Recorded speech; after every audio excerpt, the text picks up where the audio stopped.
তো আমরা সময় আসলে বেশি দিতে পারলাম না, কারণ হলো ফয়সাল আপনারা চুপ করে সামনের দিকে আসেন, আর সামনে আসার জায়গা নাই। আপনারা সামনে আসলে তো আমি পিছনের দিকে চলে যাব। ও স্টেজ পাকা আছে, অসুবিধা নাই, আসেন যত আসতে পারে। স্টেজ কিন্তু পাকা আছে, এটা অন্যান্য স্টেজের মতো না, কাঠের স্টেজ না। চট্টগ্রামে এক মাহফিলে গেলাম, ওনারা বেগুন সামনের দিকে আইজন, তো মানুষ সামনের দিকে ঠেলা দিছে, স্টেজ পিছের দিকে পড়ে গেছে।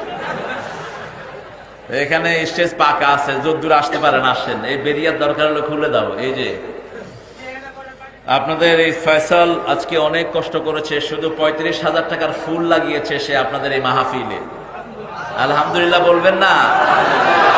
আমি তাকে বললাম এত টাকার ফুল না লাগলেই ভালো হতো, 35,000 টাকা দিয়ে তো 10টা ফ্যামিলিরে তুমি 1 মাসের খাওয়ান দিতে পারতা। ফয়সাল আমাকে উত্তর দিয়েছে, হুজুর এই সৌন্দর্যে যদি 20টা মানুষ বেশি হয়ে কোরআনের হেদায়েত পেয়ে যায় আমি ধন্য হয়ে যাব হুজুর। আমার আর কোনো আশা নাই, আশা হলো মানুষ যেন কোরআনের দিকে আসে। আল্লাহ কবুল করুক। ইন্নামাল আ'মালু বিন্নিয়াত ইন্নামা লিকুল্লি ইমরিম মা নাওয়া। যে যা নিয়ত করবে তাই পাবে। ফামান কানাত হিজরাতুহু ইলাল্লাহি ওয়া রাসূলিহি ফাহিজরাতুহু ইলাল্লাহি ওয়া রাসূলিহি ওয়া মান কানা হিজরাতুহু ইলাদ দুনিয়া আও ইমরাতিন ইয়ানকাহুহা ফাহিজরাতুহু ইলা মা হাজারা ইলাইহি। বুখারীর প্রথম হাদিস। যে যে নিয়ত করবে আল্লাহ তাকে তাই দান করবেন। আল্লাহ আমাদের এই ফয়সালকে কবুল করুন। আপনারা ওকে চিনেন তো? ফয়সাল একটু দাঁড়াও, একে চিনেন তো আপনারা?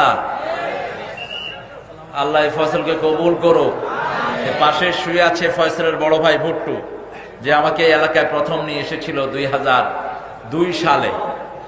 এই ভুট্টু ছিল কাজের দিক থেকে 10টা ছেলের এক এনার্জি ছিল তার ভিতরে একা। হ্যাঁ, তুমি আমাকে নিবা, তুমি কিভাবে কি করবা? হুজুর একা আমি করুন সব, কোনো সমস্যা নাই। সারাদিন বাসায় থেকে প্রোগ্রামটা নিয়ে আসলো সে।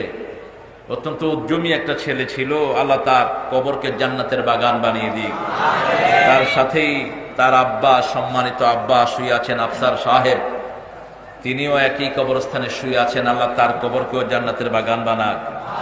আমরা অল্প সময়ে আমাদের দেশের প্রথিতযশা আলেম দ্বীন, কারীদের ওস্তাদ, হাফেজদের ওস্তাদ, অসংখ্য চ্যানেলে যিনি কথা বলেন, স্বর্ণপদক প্রাপ্তকারী মাওলানা আবুল হুসাইন হাফিজাহুল্লাহ হুজুরের কাছ থেকে অত্যন্ত চমৎকার কথা শুনেছি।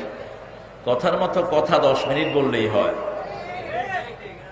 আল্লামা দেলোয়ার হোসেন সাইদের এক মাহফিল আমাকে দাওয়াত দিল আসর থেকে মাগরিব কুমিল্লাতে। তো রাস্তাঘাটে তো জাম একটু কমই আমাদের দেশে, কি বলেন? বেশি। তা আমি গিয়ে উঠলাম মাগরিবের সময়। এখন মাহফিল কমিটি বললো, আমি তখন চ্যাংরা মানুষ, 98 সালের কথা বলছি। মাহফিল কমিটি বললো যে হবে না, আপনি দেরি করলেন কেন? রাস্তা দেরি করাইছে কেন? আমি অনেক আগে রওনা হয়েছি, প্রায় 6 ঘন্টা রাস্তা লেগে গেছে জামের কারণে। তো আমি বসে আছি চুপচাপ। উনি স্টেজে উঠেই আমার কপালে চুমু খেলেন, বললেন তুমি কথা বলছো? আমি বললাম না, আমার তো সময় শেষ, কথা আপনি বলেন, অসুবিধা নাই। আমি বসলাম, তুমি কথা বলো।